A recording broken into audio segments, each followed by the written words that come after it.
আরে ভাবি ওইখানে উঠছেন কেন? ওইখান থেকে পড়ে গেলে তো মরে যাবেন। অরুণ ভাই মরার জন্যই তো আসছি, আমি আপনার ভাইয়ের যন্ত্রণা আর সহ্য করতে পারছি না। মরেন, সমস্যা নাই, তার আগে বলেন ভাইয়ের নাম্বার কি আগেরটাই আছে না নাম্বার পাল্টাইছে? অরুণ ভাই, ভাইরে ফোন দিয়ে লাভ নাই, আমি আমার সিদ্ধান্ত পাল্টাবো না। আরে ভাবি তার জন্য না, আমি শুধু ফোন দিয়ে জিজ্ঞেস করবো কি যন্ত্রণা দিছে, আমিও ট্রাই করবো, আপনি লাভ দেন। এই তোমাকে রোমিও ভাই ফোন দিয়ে যাচ্ছে, তুমি রিসিভ করো না কেন? টাকা ধার চাচ্ছে 1 লাখ, রিস্ক করবো? তাইলে ফোন রিসিভ করার দরকার নাই। তুমি যাও, আমি দেখতেছি। হ্যালো, তোমারে বলছি না বাসায় থাকা অবস্থায় তুমি ফোন দিবা না? সমস্যা কোথায়? আমার নাম্বার তো আমার হাজবেন্ডের নামে সেভ করছো, আর তোমার নাম্বার তোমার বোন নামে সেভ করছি। অরুণ ভাই, ভাবির কাছে একটা থ্রি পিস বানাইতে দিছিলাম, থ্রি পিসটা কি হইছে? না ভাবি, কাটতিছে, এখনো হয় নাই, কালকে পাইয়া যাবেন। অরুণ ভাই, ভাবিরে বইলেন পায়জামায় জানি দড়ি না লাগায়, রাবার লাগাইতে বইলেন। সবাই পায়জামায় দড়ি লাগায়, আপনি প্লাস্টিক লাগাইবেন কেন? আপনার ভাই না পায়জামার গিট খুলতে পারে না, তার জন্য। ও ভাবি, এবার পয়লা বৈশাখে ভাই তো আসলো না, বলেন তো আপনার সাথে পয়লা বৈশাখ আমি করি?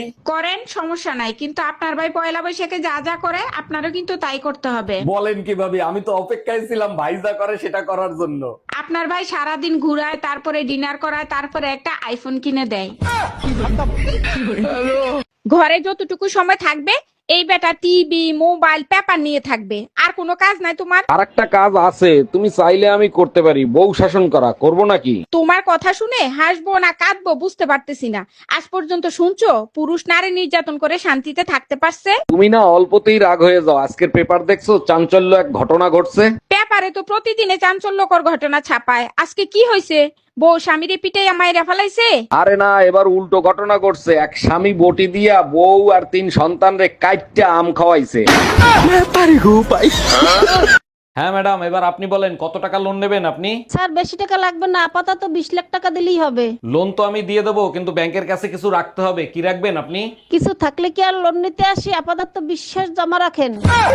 ম্যাডাম, আমি অনেক গরিব মানুষ, এত টাকা আমি দিতে পারবো না, আপনি আমার জন্য একটু কম করেন না প্লিজ। দেখেন মার্কেটে সব জায়গায় রেটই এক, বিশ্বাস না হয় আপনি মার্কেট যাচাই করে দেখেন। ম্যাডাম, গরিব মানুষের দোয়া সবসময় লাগে, আপনি আমার জন্য একটু কম করেন, আমি আপনার জন্য দোয়া করে দেবো। দেখেন দোয়ায় পেট ভরে না, আপনি রাজি থাকলে বলেন, না থাকলে বাদ দেন। অরুণ ভাই, ফোনটা আমার কাছে দেন, আমি বলে দিচ্ছি অবশ্যই কম রাখবে। ম্যাডাম নেন, আমার ভাবির সাথে কথা বলেন।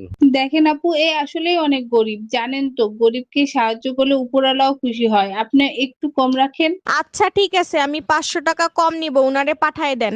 দেখছেন অরুণ ভাই, 500 টাকা কমাই দিছে, তাড়াতাড়ি যান। তা কি কিনবেন আপনি? আরে ভাবি, কিছু কিনবো না তো, কল গাল ছিল।